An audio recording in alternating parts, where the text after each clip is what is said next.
How would you characterize Mr. Bukowski? Self-absorbed. Maybe I should have just let those people get smushed. Chauvinistic, when incompetent men explain my own area of expertise to me. Conceited, because I'm better than you? Jen confronts Blonsky about his prison escape discovered last episode. Who forced you to escape this insanely high-security prison undetected? Undetected? How? Did nobody check the security tapes? Are there no cameras in the room? There's a little window on the door. Did no one look through it? Nikki contacts Wong through his LinkedIn. Why would a sorcerer need one of those? Until recently, their existence wasn't even common knowledge, so this information would be useless to almost everyone. Is Wong looking for a career change? The only reason Wong has a LinkedIn is because the episode needs a way for Jen to contact him. Otherwise, she would fail to help Blonsky. Also, the writers are lazy. I know you can't wait to see Wong. I get it. I just want to make sure that you don't think this is one of those cameo every week type of shows. It's not. Well, except Bruce. And Blonsky. And Wong. The show is using various cameos as a ploy to attract viewers, knowing that Jen's character, and the writing quality as a whole, are woefully inadequate. They're lampshading this as a way of trying to dismiss any criticisms for doing so. It's not working. We see random people on the internet complaining about She-Hulk, but their complaints are, a bit strange. They took the Hulk's manhood away, but then they gave it to a woman? So we have a Me Too movement, and now all the male heroes are... I have no problem with female heroes. I'm just saying, make your own. Why are they talking about She-Hulk like she's a fictional character? Their criticisms only make sense if they're directed towards writers making specific creative choices regarding the creation of a She-Hulk character and the treatment of other characters. In universe, this is utter nonsense. The writers clearly have a bone to pick with their own audience and have decided to clap back in this bizarre manner.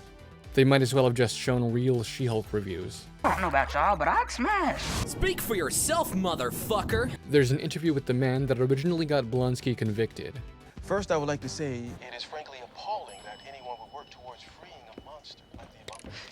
As a lawyer, wouldn't he understand that everyone is entitled to representation? And that lawyers often have to represent clients they don't necessarily like? I don't care what anybody says about me. There's something in this country called due process. Emil deserves a fair hearing. Since the pilot, Jen has been selfish and inconsiderate. This line would be the first indication she cares about a principle greater than herself. But is this genuine?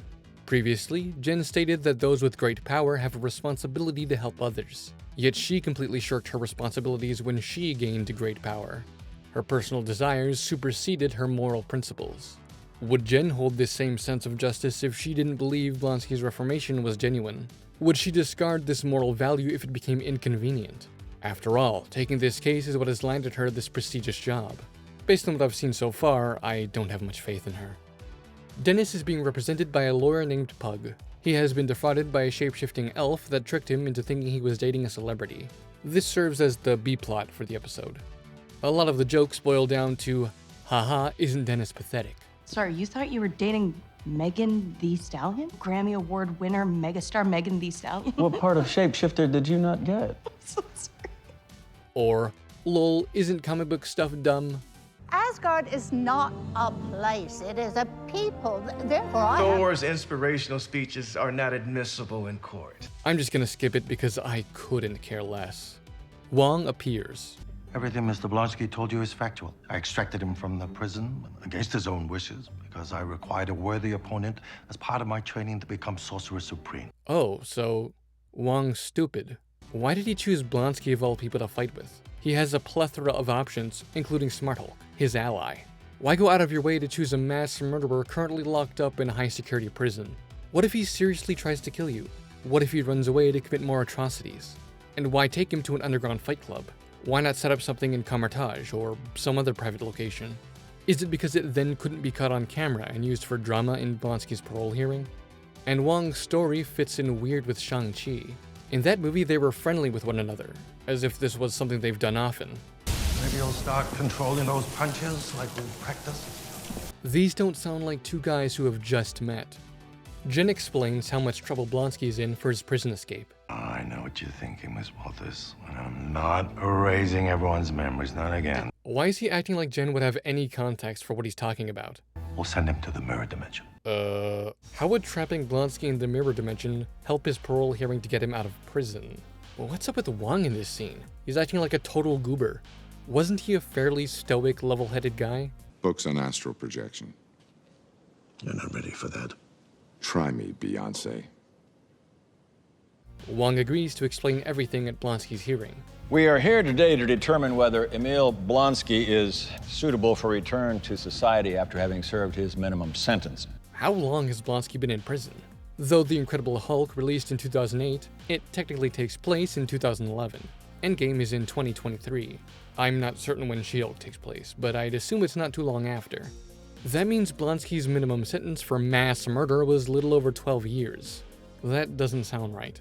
To be honest, given the severity of his crime, I feel like Blonsky would be serving life in prison without parole, making this whole situation far-fetched.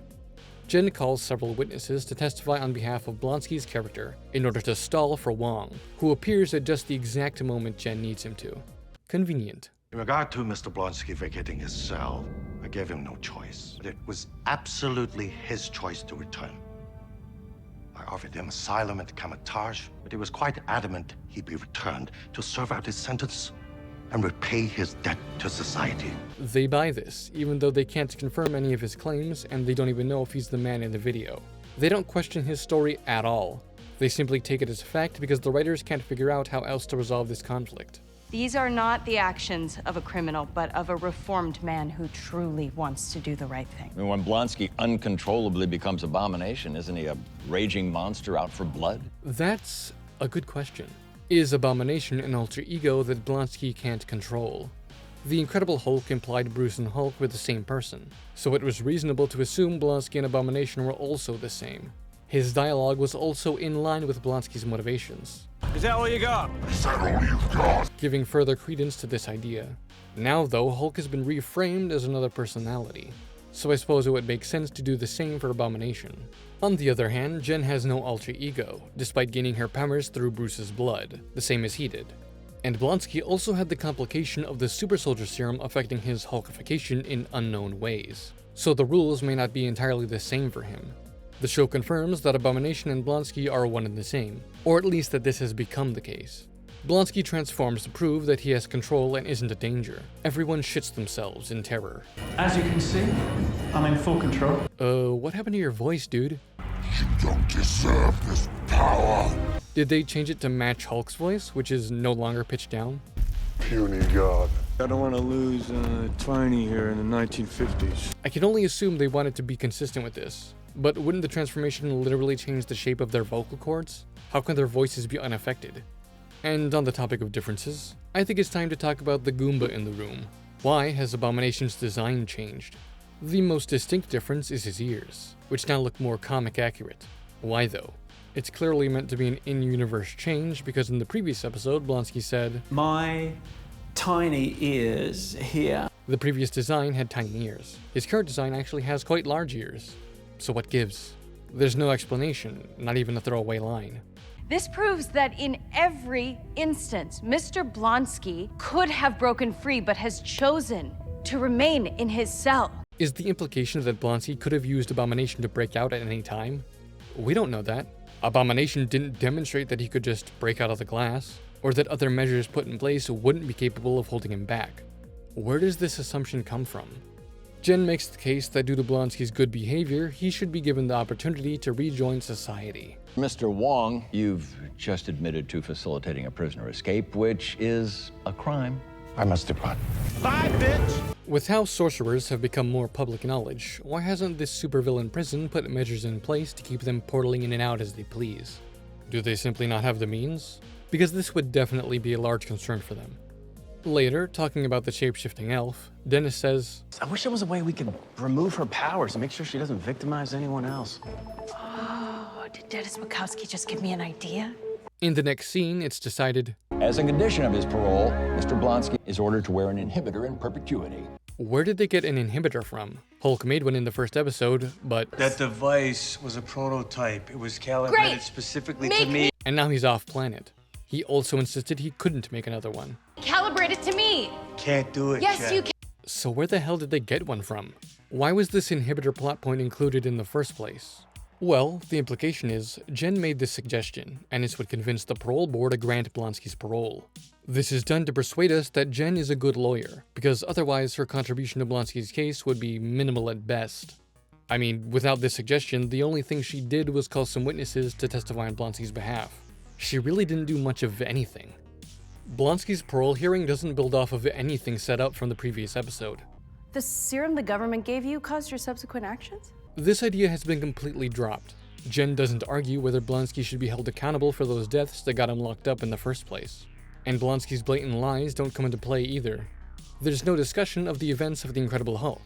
The entire hearing is centered around Blonsky's behavior as a prisoner and hand-waving away his escapade in Shang-Chi. Unless this comes back, the potential of episode 2 has been squandered.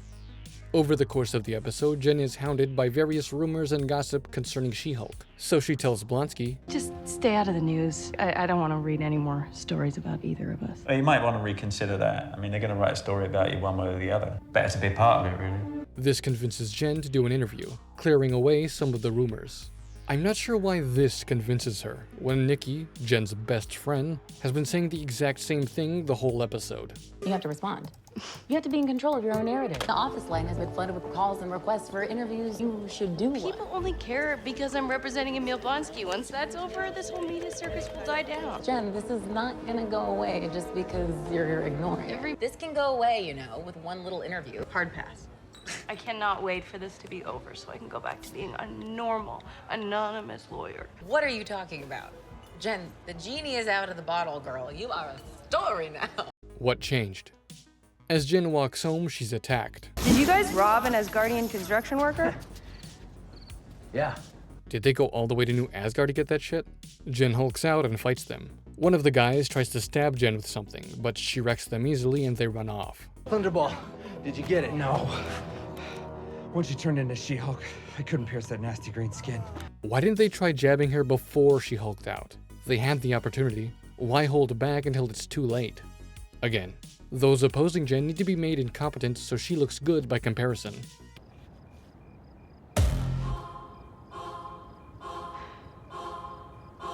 This might be Jen reflecting on Smart Hulk's warning from episode 1. When you have powers like this, it's like putting a target on your back and the backs of all the people you care about. I'm hoping this is the start of some introspection, and that Jen will realize that everything Hulk tried to tell her in episode 1 was correct.